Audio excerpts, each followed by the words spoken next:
જિલ્લાના ઊંઝાના એઠોર મંદિરના ટ્રસ્ટીઓની આજે ચૂંટણી છે। ઇતિહાસમાં પહેલીવાર એઠોર ગણપતિ મંદિરના ટ્રસ્ટીઓની ચૂંટણી છે। આસ્થાનું કેન્દ્ર એઠોર મંદિર બન્યું છે। રાજકીય અખાડો મંદિરના ટ્રસ્ટીઓની નિમણૂક માટે આજે ચૂંટણી છે। વિવાદના કારણે સહમતિ ન સધાતા ચેરિટી કમિશનરે ચૂંટણીનો હુકમ કર્યો છે। ગણપતિ મંદિરમાં સત્તા મેળવવા માટે આજે ચૂંટણી જંગ જામશે।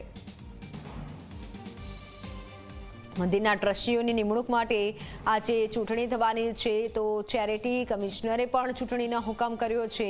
આ તરફ જે ગણપતિ મંદિર છે તેની આજે ચૂંટણી થવાની છે। ફોનલાઈન પર સંવાદદાતા તેજસ જોડાઈ ચૂક્યા છે। તેજસ, જે આજે ચૂંટણી થવાની છે તે વિશે વધુ જાણકારી।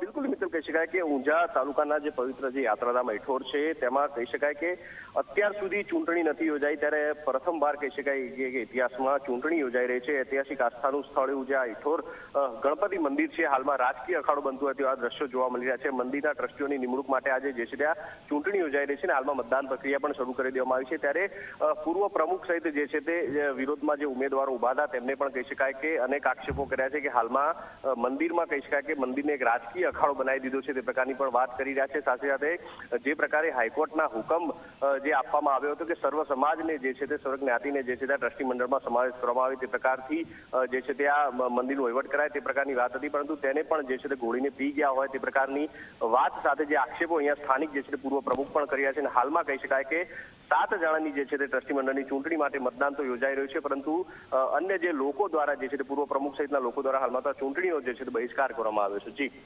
બિલકુલ તેજસ, આભાર માહિતી બદલ।